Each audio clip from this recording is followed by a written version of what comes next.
काम वो कर कि जमाने में तेरा नाम रहे, काम वो कर कि जमाने में तेरा नाम रहे, चाल वो चल कि पसे मर्ग भी तुझे याद करे। क्या बात है, क्या एक बार और कह दीजिए। काम वो कर जी। काम वो कर कि जमाने में तेरा नाम रहे, काम वो कर कि जमाने में तेरा नाम रहे, और चाल वो चल कि पसे मर्ग भी तुझे याद करे। आज के जनता दरबार में हमारे खास मेहमान हैं भारतीय जनता पार्टी के वरिष्ठ नेता जगदीश प्रसाद गौतम। दंगल के लिए बहुत फेमस है, इसलिए दंगल से ही बात करेंगे कि दंगल की शुरुआत कैसी हुई, और ये दंगल वाला खास इंटरव्यू होगा क्योंकि आप तो जानते हो कि दंगल में सब कुछ आ जाता है। बहुत बहुत स्वागत है आपका जनता दरबार के इस मंच में। जी, आप लगातार दंगल करवा रहे हैं। आपके गांव का दंगल धीरे धीरे करके एक अंतर्राज्यीय दंगल के नाम से जाना लगा है। कैसे इसकी शुरुआत हुई और क्या उद्देश्य है इसके पीछे? देखिए, ऐसा है कि हमारे गांव के पूर्वजों ने इसको लगभग ये मान के चलिए 60-70 साल या 100 साल पहले से ये चला रहा है, जहाँ तक हमको जानकारी है। और पूर्व से कब से है ये हमें ज़्यादा जानकारी नहीं है, लेकिन लगभग ये मान के चलिए कि समथिंग 100 साल पहले से ये दंगल हमारे यहाँ होता रहा है। और इसके बाद जो है इधर लगभग 2010-11 के बाद से वही बात है, क्योंकि देखिए आप 100 साल पुराना कहे जरूर रहे हैं, लेकिन पहले मैं भी नहीं जानता था। मैं भी इस क्षेत्र का हूँ, पल्लोदा के दंगल का नाम इतना बहुत सुना नहीं था। इन विगत 8-10 वर्षों में ही ये नाम सुना गया है। जी, क्या 2010-11 से जो है हमने इस पर ज़्यादा सपोर्ट किया और सब लोगों से अनुरोध किया कि भाई इसको थोड़ा सा और आगे बढ़ाया जाए। तो ये 10-11 से काफ़ी मतलब ठीक ठाक अच्छे स्तर से होता है। हुआ क्या था कि क्या बीच में ऐसे बहुत सारे दंगल हुआ करते थे, मरने लगते हैं, परंपरा खत्म होने लगती है, तो क्या कुछ ऐसा हुआ था कि बहुत पुरानी परंपरा थी जो मृत प्राय होती जा रही थी? ये चूँकि प्राचीन परंपरा थी, हमारे गांव में पहले से हो रहा था। धीरे धीरे क्या है कि लोग जो है थोड़ा निष्क्रिय होते गए। जो पुराने लोग हैं वो वृद्ध हो गए, तो सब लोगों ने चर्चा किया, बोले ऐसा है कि भैया इसको थोड़ा सा अच्छे से वो किया जाए, और उस हिसाब से सहयोग। हमने कहा भाई ठीक है। तो हमने सब लोगों को जो है बुलाया, कहा, मीटिंग हुई, बातचीत हुई। तो 2010-11 के आसपास से हमने जो है इसको और थोड़ा अच्छे रूप में, और हमने लगभग मैं आपको बता दूं, हमारे यहाँ तो बड़े बड़े पहलवान भी आकर के जो है कुश्ती लड़के गए हैं। तो कुछ तो ऐसे रहे कि जो यहाँ तक कि एडिशनल एसपी तक रहे। अच्छा। और दिल्ली पुलिस में रहे, वो आए यहाँ लड़े। और अच्छे अच्छे हरियाणा से, दिल्ली से, मेरठ से और आगरा से, और मतलब अन्य प्रदेशों से भी जो है, यहाँ ग्वालियर से, और इधर नेपाल से भी पहलवान आए हमारे यहाँ दंगल में, और दंगल लड़ते हैं, कुश्ती लड़ते हैं। तो देखिए, हम बैकग्राउंड में तो कुश्तियाँ चल ही रही हैं जी, लेकिन मैंने एक चीज़ देखी कि आप लगातार लोगों को व्यक्तिगत नाम से संबोधित कर रहे थे, संचालन भी करते हुए आप नज़र आ रहे थे। तो एक साथ इतने सारे नाम कैसे आपको याद हैं? फला गांव के प्रधान, ढेकाने गांव के प्रधान, या कोई युवा समाज सेवी, ऐसे करके आप सबको व्यक्तिगत नामों से पुकार रहे थे। देखिए, ऐसा है, मैं यहीं पैदा हुआ हूँ, यहीं पला बढ़ा हूँ। तो ये मान के चलिए कि विधानसभा की बात छोड़िए, मैं तो ज़िले में बहुत लोगों को जानता हूँ, व्यक्तिगत रूप से जानता हूँ। फिर मैं यहाँ से चुनाव भी लड़ चुका हूँ 2017 में विधानसभा का। तो यहाँ तो मैं बच्चे बच्चे को जानता हूँ जी। तो ऐसी तो कोई बात है ही नहीं है कि अभी बहुत कम लोगों, नेताओं को व्यक्तिगत नाम याद रहते हैं। नहीं, देखिए ऐसा है, चूँकि हम तो शुरू से जिससे भी मिलते हैं दिल से मिलते हैं, और व्यक्तिगत रूप से हम उनसे परिचित हैं। तो अगर हम आपसे व्यक्तिगत परिचित हैं तो हम आपका नाम तो लेके स्वाभाविक सी बात है बुलाएंगे। जी, है ना। लेकिन हमें भी अच्छा लगता है। सैकड़ों से ज़्यादा की संख्या को आपने बुलाया था। जी जी जी, बिल्कुल सही है। तो सब परिचित हैं, सब अपने लोग हैं, जो भी आए थे सब अपने लोग हैं, सब परिचित हैं। तो गांव की संस्कृति को दंगल के माध्यम से कैसे जिंदा रख रहे हो आप? गांव के कुछ पहलवान तैयार हुए, कोई ऐसा पहलवान? देखिए, ऐसा है कि हमारे गांव में भी पहले पहलवान थे जी, जो पहलवानी करते थे। अच्छे अच्छे पहलवान थे जो बड़े बड़े पहलवानों को चित कर देते थे। जी जी। और चूँकि वहाँ मैं आपको बता दूँ माँ बालकृषि देवी का स्थान है, जी जी जी। जो लगभग 11वीं शताब्दी का मंदिर अच्छा। जो है बना हुआ है, हम्म। और बहुत ही फेमस मंदिर है। मैं आपको बता जी। दूं, बहुत दूर दूर से लोग आते हैं वहाँ और उनका दर्शन करते हैं, और उनको उनकी आस्था है, और उनको उस आस्था जो उनकी रहती है माँ के प्रति, जी वो उनकी मान्यताएं भी पूरी होती हैं। अच्छा, जी तो उन्हीं के नाम से, उन्हीं की आस्था पर ये दंगल चल रहा है। हाँ, ये उन्हीं के नाम से जो है हमारे जो है गांव के लोगों ने प्रारंभ किया था। तो ऐसे ही देखिए, आपने उसी परंपरा को हम आगे बढ़ा रहे हैं। इस परंपरा के बाद हम चलते हैं, आपने अभी बात की थी कि आप चुनाव भी लड़ चुके हैं। जी जी। तो बीएसपी से चुनाव लड़ने की कोई कसक है, या अगर आप शुरू से बीजेपी में होते तो कुछ और रिजल्ट मिलता आपको? नहीं, देखिए ऐसा है, मैं पहले तो बीजेपी में था। जी जी। बीच में मैं बसपा में गया, वहाँ जी। बसपा ने हमको चुनाव भी लड़ाया। हाँ हाँ। ठीक है ना, बसपा पार्टी हमने ज्वाइन की तो बसपा ने हमको चुनाव लड़ाया। जी और हम अच्छा चुनाव लड़े, जी। क्योंकि उस समय देखिए ऐसा है कि 2017 में बीजेपी की बम्पर जो है बूम था। जी जी जी। और उस स्थिति में हम चुनाव हार गए। जी। लेकिन इसके बावजूद भी लोगों का स्नेह, लोगों का प्रेम हमारे प्रति कम नहीं हुआ। आज भी वो हमको दिल से मानते हैं, हम उनको दिल से मानते हैं। फिर भी आपने एक बड़ा वोट बैंक प्राप्त किया था। जी हाँ, उस टाइम हमको इतना, मतलब बूम होने के बाद भी हमको लगभग 50,000 वोट मिला। जी। जबकि अभी वर्तमान में जो बीएसपी के प्रत्याशी पहले थे 2022 में, वो 36 या 39 ऐसे कुछ में सिमट गए थे। जी जी जी जी। मैं आपको बता दूं, देखिए मैं उस टाइम भी चुनाव जीत रहा था। अंतिम मात्र 1 हफ्ते के अंदर, कुल मात्र 5-7 दिनों के अंदर जी चुनाव हमारा जो है एक तरफा गया। अच्छा। ठीक है। और यहाँ से भाजपा प्रत्याशी रहे आदरणीय चंद्रिका जी चुनाव जीते, और हम नहीं जीत पाए। हाँ। लेकिन फिर भी लोगों का स्नेह हमारे प्रति कम नहीं हुआ। नहीं, स्नेह कम नहीं हुआ। दूसरी बात, अगर चंद्रिका जी नहीं होते मैदान में तो आप विनर प्रत्याशी होते हैं। नहीं, बिल्कुल सही है, इसमें कोई दो राय नहीं थी। पिछली बार भी अगर मान लीजिए हमको पार्टी टिकट देती तो बिल्कुल विजयी होते, इसमें कोई दो राय नहीं। अच्छा, टिकट वाला क्या सिस्टम होता है कि बहुत बार ऐसा लगता है कि मिल जाएगा फिर मिलते रह जाता है। ये आज तक जनता भी इस अबूझ पहेली को बुझाना चाहती है कि टिकट होता क्या है। ये पार्टी और संगठन का विषय होता है। जी ठीक है ना, क्योंकि ये पार्टी निर्णय करती है, संगठन निर्णय करता है कि हमको किसको लड़ाना है, किसको नहीं लड़ाना है। देखिए पिछली बार भी जब भाजपा में हुए 2019 के पहले हम भाजपा में हमको शामिल किया गया। जी। उनसे कहा गया था कि आप लड़ाया जाएगा। हाँ। लेकिन ठीक है, ये संगठन का विषय है। और कह के मुकर गया। नहीं, देखिए अब ये उनका विषय है, ये मेरा विषय नहीं है। जी जी। कि पार्टी और संगठन ने जो निर्णय लिया वो हमें स्वीकार रहा। सीधी सी बात है ना, अगर 2022 में पार्टी जो विचार कर लेती तो हो सकता था रिजल्ट आपके पक्ष में होता, भाजपा के पक्ष में होता। नो डाउट, इसमें कोई दो राय नहीं है।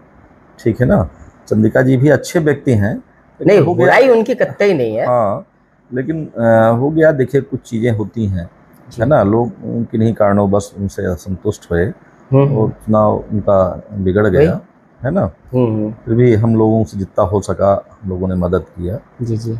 2019 में भी, 22 में भी, है ना, 24 में भी, जो भी हमसे हो सका। वो पार्टी का विषय है, उनका निर्णय है कि वो क्या निर्णय लेते हैं, हमको लड़ाते हैं कि नहीं लड़ाते हैं। फिर पार्टी ने नहीं लड़ाया तो आप एमएलए से एमपी की ओर शिफ्ट करने लगे थे क्या? नहीं, हमने लोकसभा में टिकट मांगा था 2024 में, पार्टी ने नहीं दिया। हाँ। संगठन ने नहीं लड़ाया हमको। जिसको संगठन उचित समझेगा, वही जो उनका निर्णय होगा वो हमको सिरोधार्य है। जी जी जी। उसमें कहीं कोई ऐसी बात नहीं है। फिर 2024 के राजनीतिक दंगल में आप खुद को कहाँ पाते थे? नहीं, हम देखिए, हमने पार्टी का सहयोग किया। जी, किया आपने। यस, भाई देखिए, जो पार्टी का निर्णय है वो सिरोधार्य है। बिल्कुल। हम हमेशा शुरू से, जब से हम 19 लोकसभा के पहले हम शामिल हुए, हमारे आने के कारण ही इतना ज्यादा मतलब जो है वोट भी हम यहाँ जीते। अच्छा, आपके आने के कारण के पीछे दंगल में जो आपका व्यवहार है लोगों से, जो आपका परिचय है, 10-25 गांव के लोगों के नाम आप रट लेते हो, आप कह देते हो, इसका असर पड़ता है? हाँ, नहीं देखिए, वो सब हमारे व्यक्तिगत सब परिचित है। पूरा विधानसभा, मैं तो कह तो रहा हूँ कि पूरा विधानसभा ही नहीं, यहाँ पे तो हमारा पूरा जिला है। दूसरे जिले बांदा जो हमारा बड़ा भाई, बड़ा जिला है बांदा। बड़ा भाई मानते हो बांदा को? बांदा ये बड़ी बात है। देखिए, बड़ा भाई मानते हो? यस बांदा से छोटा भाई है। पहले तो देखिए बांदा ही जिला था। बिल्कुल बिल्कुल बिल्कुल। बांदा से ही जो है अलग होकर के चित्रकूट बना। भाई जैसे जब परिवार बढ़ता है, हाँ। ठीक है ना, संख्या बढ़ती है तो बंटवारा हो जाता है। बांदा वालों का दिल लूटने की कोशिश कर दी आपने। नहीं, बड़ा भाई कह के इसमें कोई दो राय नहीं। देखिए, बांदा हमारा बड़ा भाई है ना, चित्रकूट छोटा भाई है। मौका मतलब आप 2029 का छोड़ना नहीं चाहते? बांदा में 3 विधानसभाएं हैं, चित्रकूट में 2 विधानसभाएं हैं। आपके सामने अभी 2 मौके हैं, 2027 है, फिर 2029 है। जी। तो दोनों मौकों को आप ये देखिए, संगठन का विषय है वो। संगठन जो उचित समझे वो करे। हम तो देखिए संगठन के सिपाही हैं। अच्छा, कुछ लोग व्हाट्सएप पर लिखा करते हैं आप एक शांतिप्रिय नेता हैं। जी, देखिए वैसा है, ये हर व्यक्ति का अपना स्वभाव होता है जी, ठीक है ना। भाई किसी से हमें बात करना है, किसी को पुकारना है तो अच्छे से प्रेम से पुकारो, उसको सम्मान के साथ उसका नाम लो, तो देखिए उसका भी अच्छा लगेगा, हमको भी अच्छा लगेगा। आप ये बताइए, जैसे हमने आपका नाम लिया, ठीक है, अब खाली सौरभ बोला और सौरभ जी कह दिया, दोनों में देखिए अंतर है ना। तो किसी का भी नाम लो, किसी को भी पुकारो तो उसका सम्मान के सहित नाम लो, उसको भी अच्छा लगेगा, हमको भी अच्छा लगेगा। अच्छा, हर व्यक्ति की अपनी एक सोच बना करती है जी। जब से वो पढ़ने लगता है, जानने लगता है खुद को, हाई स्कूल इंटर क्रॉस करती है, सोच बनने लगती है। बिल्कुल बिल्कुल। आपकी क्या सोच थी उस वक्त, हृदय से बताइएगा। देखिए एक चीज मैं आपको बता दूं, मैं एक बहुत ही गरीब किसान परिवार का बेटा हूँ जी। और शुरू से देखिए एक चीज़ मैं आपको बता दूँ, मेरे घर वालों की भी तमन्ना थी कि मैं मतलब एक सर्विस करूं जी। मेरी एक तमन्ना ये थी कि मैं या तो क्लास 1 अधिकारी की नौकरी करूंगा या तो फिर व्यवसाय करूंगा। अच्छा। और इसके साथ साथ शुरू से मेरे मन में ये पीड़ा थी, क्योंकि हमारा क्षेत्र चित्रकूट या कह लीजिए उस समय बांदा पूरे उत्तर प्रदेश में सबसे पिछड़ा जिला था। अच्छा। तो ये मेरे मन में शुरू से कसक रहती थी कि हम अपना और अपने इस जिले का कैसे विकास करें, हम उसमें क्या सहभागिता कर सकते हैं, ठीक है ना। ये हमारे मन में था। तो बांदा अगड़ा था, फेमस था? नहीं, बांदा देखिए किस लिए फेमस था वो बता दो आप। नहीं देखिए, बांदा हमारा जो है, आप तो जानते होंगे ना, बांदा को लोग डरते थे, कहते बांदा जिले का हो तो लोग कांप जाते थे। हाँ, बांदा को लोग अक्खड़ मानते थे। और चूंकि यहाँ पहले कुछ तमाम दबंग तमाम सब लोग यहाँ रहते रहे, जिन्होंने इस जिले का नाम बदनाम किया, जिसके कारण से लोग मतलब बांदा को थोड़ा सा भय की ऐसा ही मानते थे, देखते थे जी जी, ठीक है ना। जबकि मैं आपको बता दूं, बांदा हो या चित्रकूट, ऐसा कुछ नहीं है। इसमें बहुसंख्यक लोग जो भी हैं, बहुत अच्छे लोग बदल रही है लोगों की, बहुत अच्छे लोग थे, बहुत अच्छे लोग हैं जी जी, ऐसा कुछ भी नहीं है। लेकिन जो र्यूमर और जो चीज बाहर मतलब गई, वो थोड़ा सा गलत था। बिल्कुल। तो देखिए, पॉलिटिकल पहलवानी का पॉइंट आपके दिमाग में शुरुआत से बहुत ज्यादा बता दूं, बांदा चित्रकूट हमारा, चूंकि हम भी यहाँ की परिस्थिति से पले बढ़े, बिल्कुल, तो हमें भी ये लगता रहा कि भाई हम अपने ज़िले को, हम अपने क्षेत्र को डेवलप करें। यही मतलब हमारे दिमाग में एक मानसिकता शुरू से रही। इसीलिए मैं आपको बता दूं, हमने नौकरी भी की, नौकरी भी छोड़ी, व्यवसाय भी किए, व्यवसाय के साथ साथ हम राजनीति में भी आए। और राजनीति में आने के बाद हमारी एक ही सोच रहती रही कि हम अपने क्षेत्र को कैसे डेवलप करें। बिल्कुल। लेकिन पॉलिटिकल पहलवानी का पॉइंट आपके दिमाग में पहले ज़्यादा नहीं रहा होगा ना? नहीं, हमारा पहले से भी था। अच्छा। कॉलेज टाइम में भी हम राजनीति में इंटरेस्ट रखते थे। हाँ, नो डाउट।